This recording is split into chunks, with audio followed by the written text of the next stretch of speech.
안녕하십니까? 진단검사의학과 김영은입니다. 제가 오늘 여러분들과 이야기할 내용은 뉴로주네틱스, 신경유전학에 대한 내용이 되겠습니다. 먼저 인트로덕션으로 유전에 대한 이야기를 조금 짚고 넘어가겠습니다. 유전 질환, inherited disease라고 하면 유전되는 질환을 이야기합니다. 여기서 말하는 유전이라는 것은 남길 유자에 전할 전자를 써서 부모가 가지고 있는 특성이 자손에게 전달되는 현상 그 자체를 이야기를 했습니다. 이 현상을 과학적으로 기술한 사람이 멘델이고, 멘델은 노란 콩이나 초록색 콩, 매끈한 콩, 쪼글쪼글한 콩을 교배를 해서 그 자손대에서 이 색깔과 껍질의 형태라는 형질이 어떻게 나타나는지 관찰을 했습니다. 그 결과 여러분들이 익히 잘 아시는 멘델의 유전 법칙을 발견하게 된 것이죠. 그런데 이 유전이라는 것이 어떤 물질 때문에 이루어지는지를 모르고 있다가 드디어 인류는 DNA라는 것을 발견하게 됩니다.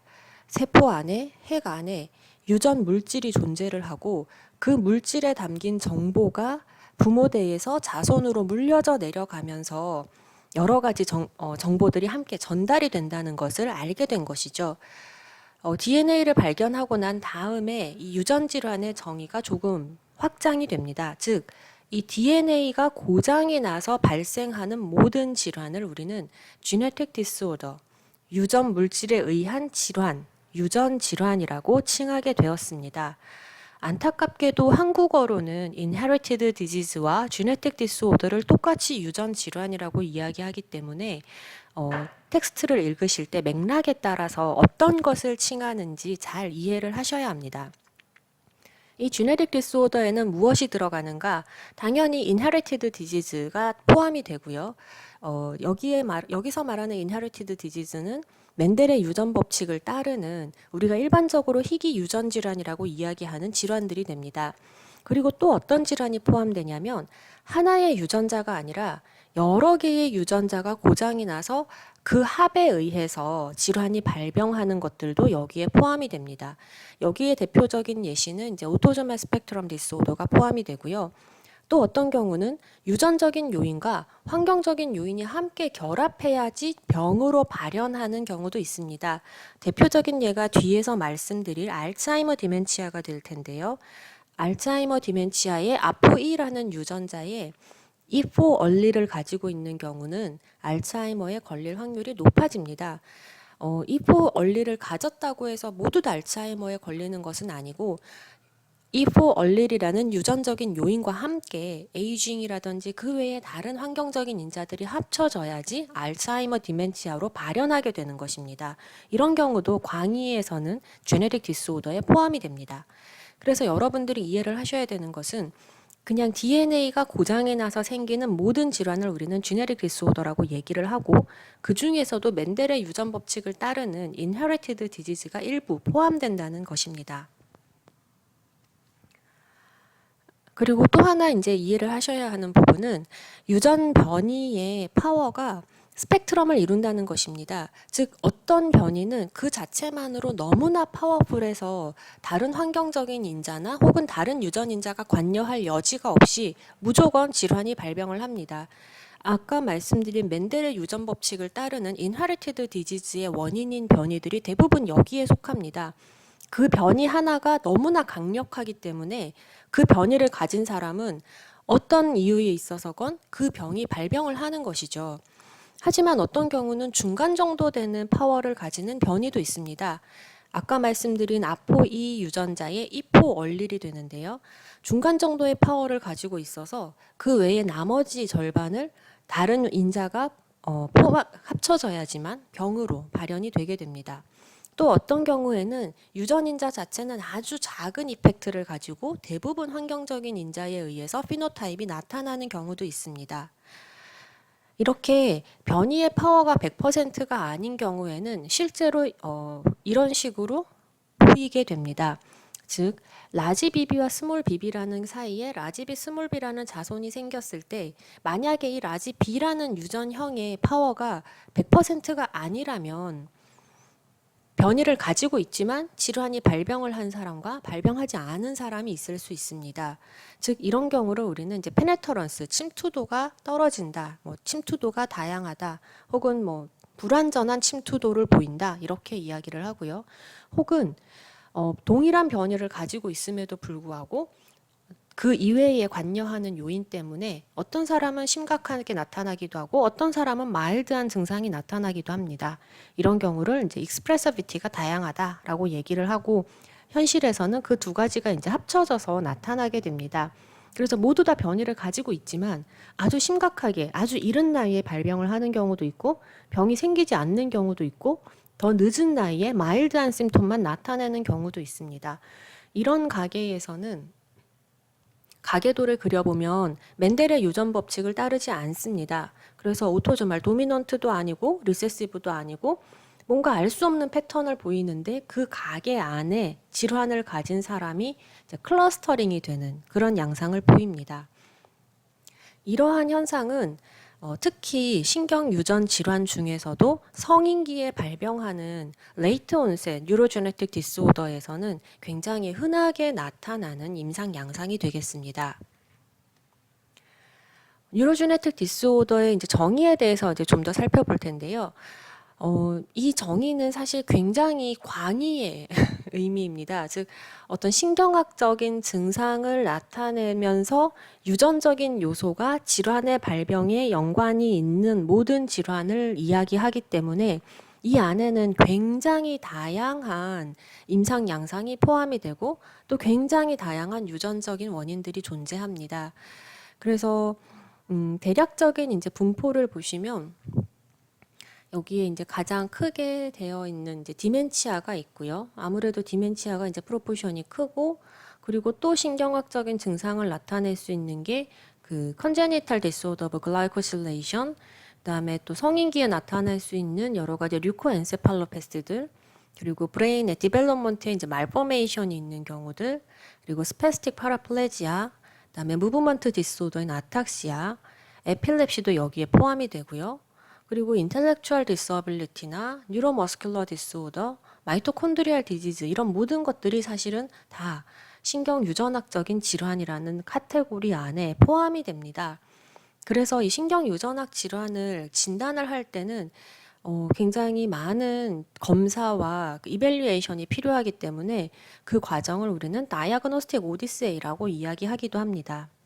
그래서 오늘 강의에서는 이 모든 질환들을 제가 다 일일이 다루기에는 좀 어려운 부분이 있고 또 강론에서 자세히 다루어 주실 것이기 때문에 오늘은 대략적인 카테고리를 나누어서 주요한 질환의 유전적인 메커니즘과 그것을 진단할 때 필요한 것이 어떤 것이 있는지를 이해하는 것으로 하겠습니다. 이 뉴로제네틱 디스오더의 원인에는 굉장히 많은 유전자가 관여를 합니다. 그렇기 때문에 예전처럼 특정 유전자 하나를 골라서 생어 시퀀싱을 하기보다는 한 번에 여러 개 유전자를 검사할 수 있는 넥스트 제너레이션 시퀀싱 방법을 많이 사용을 합니다. 이 NGS는 이제 어느 정도 영역을 보느냐에 따라서 홀 지놈, 홀 엑솜 혹은 타겟티드 진 패널로 나누어 볼 수 있는데요. 홀 지놈 시퀀싱이라 함은 이 네모는 유전자인데 유전자이든 유전자가 아닌 부위든 상관없이 모두 다 이제 시퀀싱을 하는 것이고요. 홀 엑솜 시퀀싱은 프로틴을 코딩하는 유전자의 엑손 부위만 시퀀싱을 하는 것입니다. 이것은 대부분의 인헤리티드 디지즈의 원인인 변이가 프로틴 코딩 진의 엑손 영역에 위치하기 때문에 시퀀싱 양을 상대적으로 줄이면서 진단율을 높이는 좀 효율적인 방법이라고 할 수가 있겠습니다. 그리고 그것보다 더 작은 규모로는 원인이 되는 유전자들을 일부만 골라서 뭐 수십 개 혹은 수백 개 정도만 골라서 시퀀싱을 하는 타겟티드 진 패널 시퀀싱이 있습니다. 현재 우리나라에서는 홀 지놈이나 홀 엑솜은 연구 목적으로 시행을 할 수가 있고 임상 필드에서 이제 병원에서는 환자를 대상으로 타겟티드 진 패널 시퀀싱을 시행할 수가 있습니다. 그래서 디멘치아 환자가 왔을 때 유전 질환이 의심이 된다면 디멘치아에 관련된 유전자를 포함하는 디멘치아 진 패널을 처방하실 수가 있고요. 또 아탁시아인 환자라면 아탁시아 진 패널을 처방하실 수가 있습니다. 이렇게 유전자 진단을 하는 이유 중에 하나는 예전에는 이런 유전 질환들이 대부분 이제 트리터블 하지 않다. 즉 치료에 아무런 영향을 미치지 못한다는 인식이 컸는데 지금은 많은 연구들이 진행이 되고 있고 또 진 세라피에 대해서도 많은 클리니컬 트라이얼이 되고 있기 때문에 그 예전에 치료 불가능하다고 생각했던 질환 중에 많은 부분이 이제 액셔너블 디지즈로 바뀌었습니다. 즉 여기서 말하는 액셔너블이라는 것은 그 환자의 예후를 바꿀 수 있는 어떤 치료적인 방법이나 혹은 서베일런스가 존재한다는 뜻입니다. 그래서 유전적인 진단을 내려주는 것이 그 환자에겐 정확한 진단을 내려주는 것뿐만 아니라 환자의 예후에 연관된 액셔너블한, 트리터블한 상황을 만들어낼 수 있다는 것을 기억해 주셨으면 합니다. 인트로덕션은 여기까지고요. 이제 강론으로 들어가 보겠습니다. 우선 첫 번째로는 이제 드문, 희귀한 유전 질환에 대해서 이야기를 할 텐데요. 여기에 포함되는 질환은 그 inherited disease에 해당합니다. 그래서 해당하는 이런 희귀한 유전 질환, 특히 멘델의 유전 법칙을 따르는 질환들은 원인 유전자가 대부분 하나이기 때문에 모노제닉 디스오더라고 얘기하기도 하고 멘델의 유전 법칙을 따르기 때문에 멘델리안 디스오더라고도 이야기를 합니다. 이 안에는 여러 가지 신경학적인 증상을 나타내는 뉴로메타볼릭 디지즈와 그리고 채널, 그러니까 뭐 소듐이나 포타슘 채널을 코딩하는 유전자의 이상으로 에필lep시 같은 양상을 나타내는 채널로패시, 그리고 유전자의 어떤 레귤레이션의 문제, 그리고 3년기 반복 질환, 그리고 페리페럴 뉴로패시인 샤콘마리투스 디지즈 등등이 포함이 됩니다. 샤콘마리투스도 강론에서 다루는 부분이 있어서 이제 요 위에 네 가지에 대해서 주로 이야기를 하겠습니다. 첫 번째로는 이제 뉴로메타볼릭 디지즈입니다.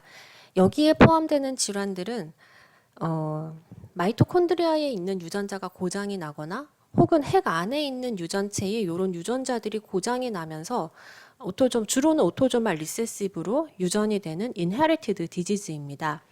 이 유전자들은 이제 어떤 메타볼리즘에 관여를 해가지고 펑션을 나타내는데 이런 부분에 이제 고장이 났을 경우에 결국은 그 메타볼릭 패스웨이가 블락되면서 소화되지 않은 프리커서들이 쌓이고 혹은 필요한 그 다운스트림의 물질들이 생성이 되지 않아서 여러 가지 임상 양상을 나타냅니다. 그 중에서도 이제 신경학적인 증상을 나타내는 질환들이 이렇게 표에 정리가 되어 있는데 보시면 굉장히 종류가 많고 막 유전자들도 굉장히 다양합니다.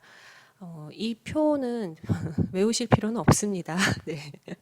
일단 어떤 것들이 있는지만 이제 살펴보고 넘어가면 마이토콘드리아 유전체에 문제가 있는 마이토콘드리알 디지즈가 있고 또 라이소소말 스토리지 디지즈가 있고 그리고 이제 메탈을 대사하는데 문제가 생기는 윌슨이라든지 이제 멘케 디지즈가 있고 비타민 대사에 문제가 생기는 질환 그리고 리피드 대사에 문제가 생기는 질환, 유레아 사이클에 문제가 생기는 질환들이 여기에 포함이 됩니다.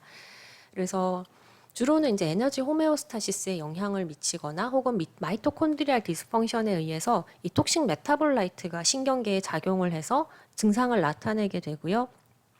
아주 심각한 경우에는 이제 인펀시 때 아주 어릴 때의 증상이 나타나고 마일드한 경우는 그래도 청소년기 내지는 이른 성인기에 증상이 나타나게 됩니다. 이런 뉴로메타볼릭 디지즈의 중요한 점은 액셔너블 하다는 겁니다. 즉 어떤 매니지먼트를 통해서 이 사람의 예후를 바꿔줄 수가 있습니다. 여러 가지 예시가 있지만은 이 메타볼릭 패스웨이를 이용하는 서브스트레이트를 피하는 방법이 있고요. 그래서 이제 케토제닉 다이어트를 한다든지 아니면은 이제 윌슨 디지즈 같은 경우엔 구리가 포함된 어떤 시기를 제한을 한다든지 하는 방법이 있고 또 필요한 경우 가능한 경우에는 엔자임을 합성을 해서 이제 주입을 해주는 경우들도 있습니다.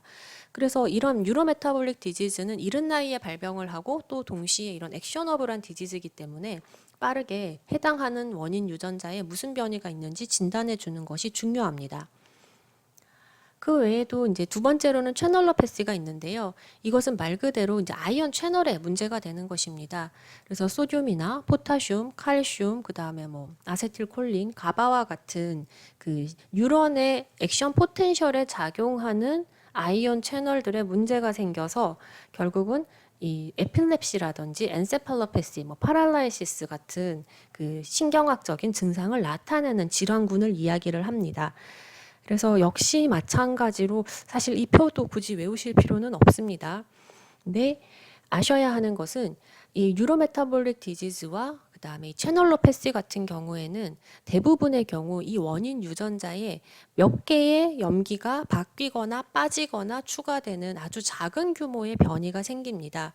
그래서 이런 아주 작은 규모의 염기의 치환이나 결실 중복을 확인하는 방법으로는 염기 서열 분석 검사가 있습니다. 즉 해당하는 유전자의 염기를 처음부터 끝까지 읽어 나간 다음에 그것을 레퍼런스랑 비교를 해서 변이가 있는지를 확인하는 검사입니다.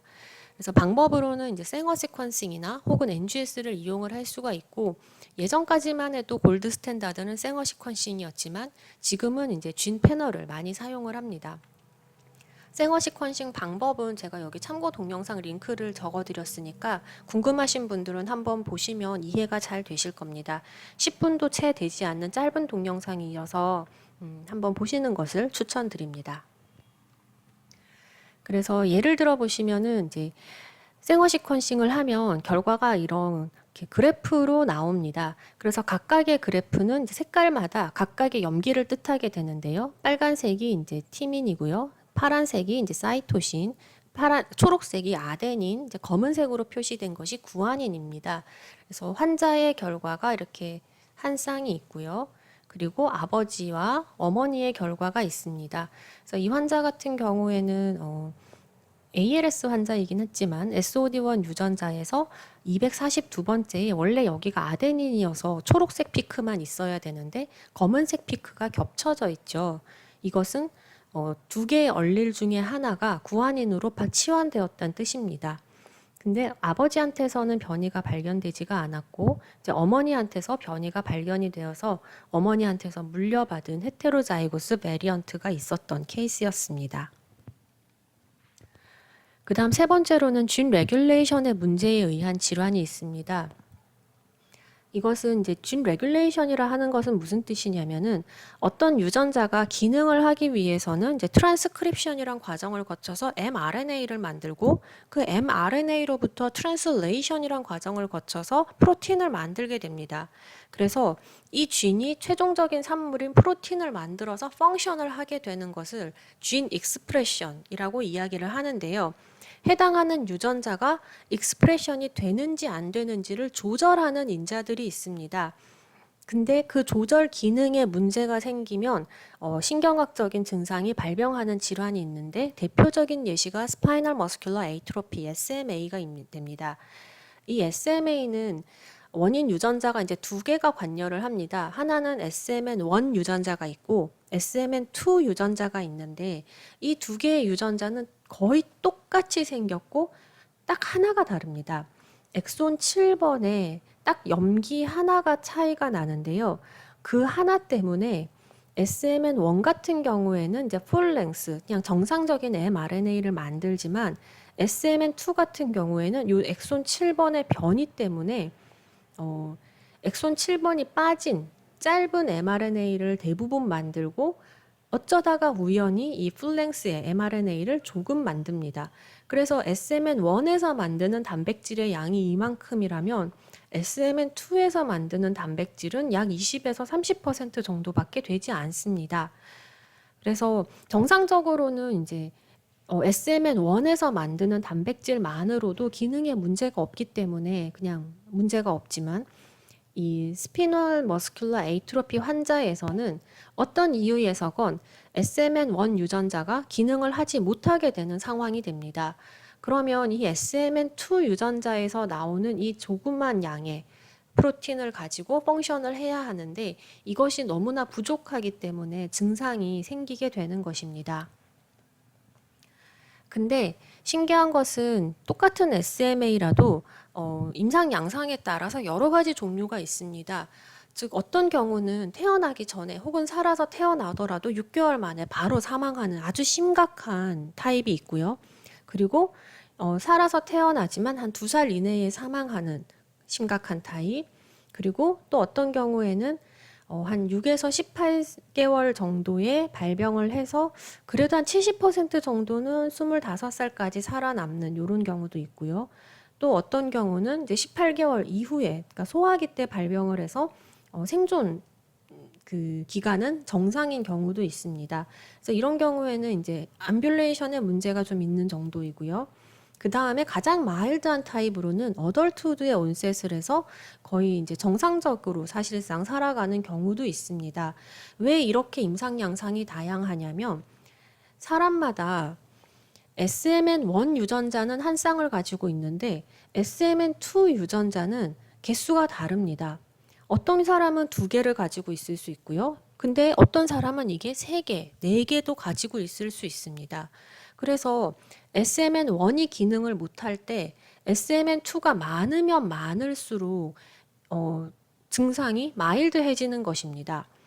그래서 그 SMN2 카피 넘버, SMN2 유전자의 개수가 없는 경우가 있고요. 하나만 있는 경우도 있고 이제 네 개가 있는 경우도 있는데 보시면 수가 많아지면 많아질수록 점점 더 마일드한 피노타입인 SMN3나 4를 나타내는 것을 보실 수가 있습니다.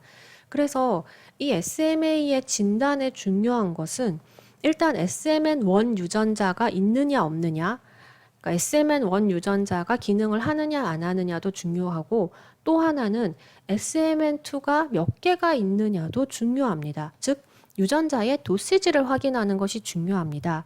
이 유전자의 도시지를 확인하는 검사법은 MLPA, Multiplex Ligation Dependent Probe Amplification이라는 검사로 확인할 수가 있습니다. 역시 MLPA 검사 방법을 설명한 요것도 한 7분 정도 되는 짧은 동영상이 있으니까 참고로 한번 보시면 되겠습니다. 그래서 이 쥔의 도시지를 확인하는 여러 가지 방법이 있다고 제시가 됐지만 사실 아직까지 엑손 레벨의 작은 규모의 쥔 딜리션이나 듀플리케이션을 확인할 수 있는 가장 정확한 진단 골드 스탠다드는 이 MLPA 검사법이 되겠습니다. 그래서 실제 MLPA 검사는 이렇게 데이터가 나옵니다. 이렇게 뾰족뾰족한 피크로 보이는 플랫이 하나가 있고요. 이렇게 점이 찍히는 플랫이 있고 이렇게 숫자가 나오는 테이블이 있습니다. 이 세 개가 사실은 다 같은 의미인데요. 여기서 이제 여기 뾰족뾰족한 것부터 보시면 이 플랫을 먼저 보여드리는 게 좋겠네요. 항상 이 MLPA 검사는 정상과 환자 검체를 함께 같이 검사를 해서 정상에서 나온 유전자의 도시지 대비하여 환자의 그 유전자 도시지가 얼마나 감소했는지 혹은 얼마나 증가했는지를 확인합니다. 그래서 여기서도 이제 파란색과 초록색 도트가 있고 여기서도 이제 빨간색과 파란색 그 플랫이 있는 걸 보실 수가 있는데요. 보시면 여기서 이제 파란색이 정상이고 초록색이 이제 환자 것입니다. 그래서 이 두 개가 거의 겹치는 부분은 해당하는 부위에는 도시지가 정상이라는 뜻인 거고요. 근데 여기 보시면 빨간색으로 두 개의 플랫이 있죠. 이거는 이제 환자의 결과인데 요 부위에 해당하는 엑손이 환자에서는 없다는 뜻입니다. 즉, 둘 다 없다는 거죠. 아예 0인 거죠. 여기에서도 보시면 이 빨간색으로 되어 있는 게 이제 정상이고요. 파란색이 환자의 결과인데 대부분의 피크가 보시면 높이가 거의 비슷비슷하게 이렇게 겹쳐져서 있습니다. 근데 여기서 요 부분 보이시죠? 여기에서는 빨간색만 보이죠. 그리고 요 피크도 빨간색만 보이죠. 그래서 이거는 이 부위가 이제 SMN1 유전자의 그 붙는 부위인데 이 환자는 이제 SMN1 유전자가 둘 다 없는 호모자이고스 딜리션인 환자가 되겠습니다. 그래서 이걸 눈으로 이렇게 볼 수도 있고 테이블에서 이렇게 퍼센트로 정상 대비 환자에서 그 유전자가 몇 퍼센트가 있느냐를 도시지 숫자로 보실 수도 있습니다. 0%죠. 그 다음 네 번째로 트리뉴클레오타이드 리핏 디지즈가 있습니다. 여기에 속하는 질환군들은 또 유전적인 메커니즘이 앞에서 설명한 것들과는 또 전혀 다릅니다. 어떻게 다르냐면 이 트리뉴클레오타이드 리핏은 세 개의 염기가 반복되는 질환입니다. 예를 들어서 이제 대표적으로 헌팅턴 디지즈가 있는데요. 이거는 HTT라는 유전자의 CAG가 반복되는 부분이 있습니다. 그래서 CAG, CAG, CAG 이렇게 반복이 되는데 그 반복수가 일정 이상 넘어가게 되면은 병이 발병을 하는 것입니다. 마찬가지로 이제 스피노세레벨랄 아탁시아도 이제 이런 트리뉴클레오타이드 리핏 디지즈 중에 하나이고요. 마이오토닉 디스트로피도 그렇습니다. 그래서 원인 유전자들은 다 다릅니다. SCA 같은 경우에는 이제 아탁신 1, 아탁신 2, 그 이외에 여러 가지 다양한 유전자가 관여를 하고요. 타입이 무려 46가지가 있습니다. 이 중에서는 이런 트리뉴클레오타이드 리핏 디지즈인 것도 있고 앞에서 말씀드린 것처럼 그냥 작은 규모의 염기 서열 변이가 원인인 경우도 있습니다. 또 마이오토닉 디스트로피는 DMPK라는 유전자의 CTG라는 염기 서열이 계속해서 반복이 되는데 그 반복수가 늘어나면서 질환이 됩니다. 그래서 이 반복수가 얼마나 늘어났느냐에 따라서 증상이 달라집니다. 예를 들어 이제 DMPK를 보시면 이 CTG가 34번까지 반복되는 것은 정상입니다. 아무 문제가 없습니다. 근데 35번에서 49번이 반복이 되는 경우에는 프리뮤테이션이라고 얘기를 해서 증상이 나타날 수도 있고 안 나타날 수도 있습니다. 근데 중요한 것은 이런 사람들의 경우에는 그 다음 자손을 낳으면 그 자손에서는 요 CTG 리핏 부분을 복사를 하면서 에러가 발생을 해서 이 반복수가 확 늘어나게 됩니다. 그래서 그 자녀들은 증상이 나타날 가능성이 매우 높습니다. 그리고 50회 이상 반복이 될 경우에는 full penetrance allele이라고 해서 아까 전에 이제 penetrancera는 개념을 말씀드렸는데 50번을 넘어가면 이 사람들은 그냥 무조건 증상이 생깁니다. 그래서 이 질환을 이런 종류의 질환을 진단할 때는 리핏 넘버 즉 몇 번이 반복됐느냐 해당하는 리핏이 있는 영역의 크기가 중요합니다. 그래서 그 크기를 보는 방법으로는 이제 프래그먼트 아날라이시스나 리핏 프라임드 PCR을 이용할 수가 있습니다. 그리고 이제 앞에서 말씀드렸듯이 세대가 거듭되면서 이런 반복 서열이 복제를 하는 과정에서 에러가 생깁니다. 생각해 보시면 여러분들도 연습장에다가 CAG를 뭐 49번 적으세요? 이렇게 얘기를 하면 적다 보면은 헷갈리는 거죠. 그래서 첫 번째 세대에서는 정상 범위 아니었는데 그 다음 세대에서는 이제 프리뮤테이션 정도로 반복수가 늘어나고 그 다음 세대가 되면은 이제 풀 페네터런스를 보이는 아주 많은 CAG 리핏이 생성될 수가 있습니다. 이렇게 세대를 거듭하면서 더 얼릴의 리핏 수가 늘어나서 점점 더 심각한 증상이 나타나고 더 이른 나이에 증상이 나타나게 되는 현상을 anticipation이라고 얘기를 하고 이것은 트리뉴클레오타이드 리핏 디지즈에서 굉장히 특징적인 임상 양상이 되겠습니다. 네, 실제 환자의 이제 가계도를 보시면요. 저희 병원에 온 환자는 요 분이십니다. 이제 69세에 온셋을 하셨고요. 굉장히 이런 큰 가계도를 그려주셨는데 본인의 이제 사촌들한테서도 한 60대쯤에 발병을 한 케이스가 있습니다. 근데 그 다음 세대로 넘어가면은 40세에 파란색이 이제 발병을 한 분인데요. 요거는 에러입니다. 그래서 40세에 발병을 하거나 45세 정도에 발병을 했습니다. 그리고 이제 여기에서 사실 그 다음 세대가 되면은 10대나 20대에 이제 발병을 할 수가 있게 되는 것이죠. 그래서 세대를 거듭할수록 점점 더 심하게, 점점 더 이른 나이에 증상이 나타나는 것을 확인할 수가 있습니다. 그러면은 프래그먼트 아날라이시스는 이제 실제 데이터는 이렇게 보입니다. 즉 CAG 리핏이 있는 영역 앞뒤를 이제 잘라서 PCR을 하는데요. 이 PCR을 해서 이 리핏이 얼마나 긴지를 확인하는 것입니다.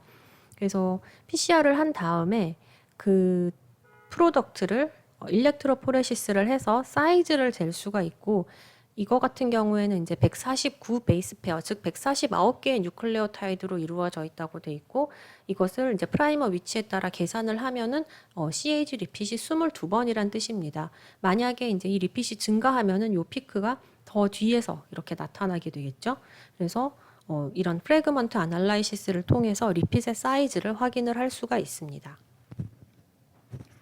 네, 첫 번째 이제 레어한 inherited disease는 여기까지이고요. 그 다음으로는 이제 환경적인 인자와 함께 결합해서 나타나는 좀 더 흔한 common genetic disease들을 보겠습니다. 여기서 다루는 질환은 유전자의 변이의 파워가 중간 정도여서 이것만 가지고 질환이 발병하는 것은 아니고 여러 가지 환경적인 인자나 아니면 다른 유전적인 인자가 합쳐져야지 질환으로 발병하는 폴리제닉 디스오더, 즉 여러 개의 유전자가 관여하는 질환들이고 또 환경적인 인자가 함께 관여하기 때문에 컴플렉스 제네릭 디스오더라고도 이야기를 합니다. 대표적으로는 이제 알츠하이머 디멘치아, 알츠하이머 디지즈가 포함이 되고 뭐 마이그레인이나 이제 인텔렉추얼 디서빌리티, 디벨롭멘탈 딜레이 등등이 포함이 되는데 오늘 여기서는 이제 알츠하이머에 대해서 이제 신경계 질환에 좀 더 포커싱을 해서 이야기하겠습니다. 잘 아시다시피 이제 알츠하이머 디지즈는 굉장히 천천히 진행하는 디멘치아 중에 하나이고 CT나 MRI를 보면은 세레브랄 콜텍스의 에이트로피가 확인이 되죠. 그리고 이제 펫을 찍으면은 전체적으로 세레브랄 하이포메타볼리즘이 관찰이 되는 질환입니다. 아주 늦은 나이에 즉 65세 이상의 나이가 들어서 발병하는 알츠하이머가 있고 젊은 나이에 상대적으로 40대 이럴 때 발생하는 알츠하이머 디멘치아가 있는데 이 두 가지는 유전적인 메커니즘이 다릅니다. 일단은 얼리 온셋을 먼저 이야기를 하면 얼리 온셋 알츠하이머 디멘치아는 사실 그 커먼 제네릭 디스오더라기보다는 인헤리티드 디지즈에 가깝습니다. 그래서 원인 유전자가 이제 PSEN1, PSEN2, APP 같은 쥔들이 있는데 이 PSEN1 유전자에 어떤 패소제닉한 베리언트가 생기면 얼리 온셋 알츠하이머 디멘치아가 발병을 하게 됩니다. 그래서 이 얼리 온셋 알츠하이머 디멘치아는 어떤 환경적인 요인의 영향을 받기보다는 해당 유전자의 변이 때문에 발병을 하고 멘델의 유전 법칙을 따릅니다. 근데 레이트 온셋 알츠하이머 디멘치아는 그렇지는 않습니다. 이 질환은 유전적인 인자와 환경적인 인자가 함께 이제 작용을 해서 질환이 결국 발병을 하게 되고 그 원인 유전자로 대표적으로 알려진 것이 아포2 유전자입니다. 그래서 알츠하이머 디멘치아의 원인은 이제 사실은 여러 가지가 있는데요. 아직은 모르는 경우가 거의 한 75%이고요. 그리고 얼리 온셋 알츠하이머 디멘치아가 한 2% 미만입니다. 그리고 이제 레이트 온셋 패밀리알 알츠하이머 디멘치아가 약 15에서 25% 정도가 됩니다. 그래서 아포이 유전자에 대해서 좀 더 설명을 하겠습니다. 이 아포이 유전자가 만드는 아포이 프로틴은 이렇게 두 개의 세그먼트로 나누어져 있는데요. 리피드 바인딩 도메인이 있고 리셉터 바인딩 도메인이 있습니다. 그래서 리셉터 바인딩 도메인에 112번째와 158번째 아미노산이 사이토신인지 알지닌인지에 따라서 유전 지노타입이 결정이 되는데요. 만약에 이제 두 개가 다 사이토신이라면은 시스테인이라면 죄송합니다. 시스테인이라면은 우리는 이것을 엡실론 2라고 이야기를 하고요.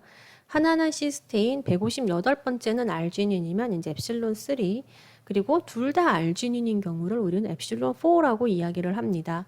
근데 사람은 아포2 유전자를 부모 양쪽에서 물려받아서 한 쌍을 가지고 있죠.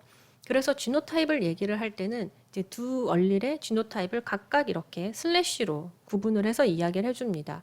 그래서 한쪽의 아포이 유전자의 유전형이 엡실론 2고 반대쪽도 엡실론 2다. 그러면 이제 엡실론 2 슬래시 엡실론 2 이렇게 표시를 하고요. 이제 4포면은 이렇게 표시를 하게 됩니다. 그래서 정상적으로 가장 흔한 유형은 그 3, 호모자이고스이고요. 이게 이제 가장 많고 의외로 3, 4, 그러니까 4 원리를 하나 가진 경우도 이제 20.7%에 달합니다. 그리고 알츠하이머가 있는 사람들에서는 가장 많은 것이 3, 4가 되겠고요. 그리고 이제 4, 4가 12.9%가 됩니다. 그리고 알츠하이머 디멘치아가 있으면서 가족력이 있는 경우에는 역시 3, 4가 가장 많고 이제 4, 4의 비율이 조금 더 올라가는 것을 보실 수가 있습니다. 그래서 여기서 이제 보셔야 되는 부분은 4 원리를 가지고 있는 사람들이 전부 다 디멘치아에 걸리는 건 아니란 뜻입니다. 그리고 디멘치아가 있는 사람들도 전부 다 4 원리를 가진 게 아니라 3, 3라든지 혹은 프로텍티브 이펙트가 있다고 알려진 엡실론 2를 가지고 있는 경우들도 있다는 거죠. 그래서 알츠하이머 디멘치아는 이 아포2포 얼릴 이외에 다른 것들의 영향을 함께 받아서 질환으로 발병하는 그런 질환이 되겠고, 이런 경우에 우리는 이 4 얼릴이 알츠하이머 디멘치아를 유발하는 위험도를 이제 아즈 레이시오로 표현을 합니다. 그래서 이 4 얼리를 가지면은 아즈 레이쇼가 3.78 정도로 이야기를 하고 있고, 그리고 이 엡실론 2 같은 경우에는 아즈 레이쇼가 0.61 미만이어서 오히려 이제 프로텍티브 이펙트가 있다라고 이야기를 합니다. 지금까지 이제 다양한 질환들에 대해서 살펴보았는데요. 그러면은 이런 뉴로제네틱 디스오더들을 진단을 할 때 제가 처음에 이제 다이아그노스틱 오디세이라는 이야기를 했는데, 어떻게 접근을 해야 하느냐에 대한 이야기를 마지막으로 조금 더 하고 강의를 마치겠습니다. 이런 뉴럴로직 디스오더의 패소제네시스에 유전적인 요인이 이제 관여하는 경우는 아까도 말씀드렸듯이 이제 멘델리안 디스오더가 있고, 또 커먼 언컴플렉스 디스오더들이 있습니다. 그리고 이제 워낙 여러 가지 다양한 유전적인 원인이 있고, 또 피노타입이 각각이 명확하게 구분이 되지 않는 경우들도 많습니다.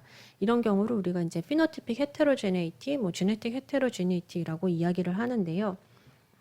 크게 카테고리별로는 이런 식으로 이제 나눌 수가 있습니다. 그래서 뉴로패시, 신경 페리페럴 뉴로패시, 그다음에 근육의 이너베이션에 문제가 되는 마이오패시, ALS, 그다음에 마이어세니아, 파랄라이시스 이런 식으로 나눌 수가 있고, 사실 나누는 방법은 연구자들마다 아니면 필드마다 조금씩 차이는 있지만 대부분 이제 이런 식으로 나눌 수가 있습니다. 근데 각각 카테고리별로 이제 포함되는 유전자의 개수에 따라서 NGS를 어떤 것을 선택할지가 달라지는데요. 오티즘이나 디벨롭멘탈 딜레이는 관여하는 유전자가 사실은 거의 수백 개에 달합니다. 그렇기 때문에 이런 경우는 진 패널을 하는 것보다는 그냥 홀 엑솜이나 홀 지놈을 하는 편이 훨씬 더 낫고, 대신에 아탁시아나 에필lep시, 뉴로패시, 마이오패시, 디스토니아, 파킨슨, 그다음 모터뉴런 디지즈, ALS, 스파스틱 파라플레지아, 류코디스트로피 요런 계열들은 그래도 이제 원인 유전자가 어느 정도는 정리가 되어 있고 100개 미만이기 때문에 이런 경우는 이제 타겟티드 진 패널을 선택을 하게 됩니다. 그래서 홀 엑솜이나 홀 지놈을 할 것이냐 아니면 타겟티드 진 패널을 할 것이냐는 그 질환의 원인 유전자의 개수에 따라서 달라진다고 생각하시면 되겠습니다. 그래서 싱글진 딱 우리가 스탱어 시퀀싱으로 유전자 하나를 딱 골라서 검사를 할 수 있는 경우는 이제 뉴럴로직 심텀이 있으면서 굉장히 그 자체가 아주 스페시픽한 경우입니다. 그래서 사실상 이제 유전자 검사를 하지 않더라도 거의 그 질환임을 확신할 수 있는 질환들인데요. 예를 들자면 이제 헤레디터리 브라키아스 플렉서패시, 그러니까 제가 아직 강의에서 다루진 않았지만은 아주 이제 특징적이고 다른 방법으로도 사실상 그 질환이 거의 확정할 수 있는 경우에는 해당하는 유전자만 싱글진으로 생어 시퀀싱을 하시면 되는데, 사실 대부분의 뉴럴로직 디스오더들은 이제 여기에 들어갑니다. 그래서 어떤 특정 카테고리를 인볼브하면서 원인 유전자가 이제 수십 개 정도 되는 이제 마이오패시, 뉴로패시, 에필lep시, 스파스티시티, 아탁시아, 모터뉴론, 컨제니탈 마이어세니아 이런 질환들은 연관된 유전자들을 골라서 검사하는 이제 타겟티드 진 패널을 시행을 하게 되고요. 그게 아니라 거의 신드롬의 피처를 보이는, 그리고 넌 스페시픽한 심텀이어서 사실상 그 질환인지 아닌지를 이제 굉장히 롱텀 팔로업을 해야 하거나 다 많은 것들을 룰아웃을 해야 하는 그런 질환인 경우에는 이제 홀 엑솜이나 홀 지놈을 시행하는 편이 훨씬 더 낫다고 되어 있습니다. 다만 이제 한국에서는 아직까지 이 부분이 영구적인 목적으로만 가능한 상황입니다. 네, 오늘 강의는 여기까지이고요. 혹시 강의를 들으시다가 궁금한 점이 있으시면 아래 이메일로 언제든지 질문을 주시면 되고, 가운데는 숫자 0이 되겠습니다. 네, 경청해 주셔서 감사합니다.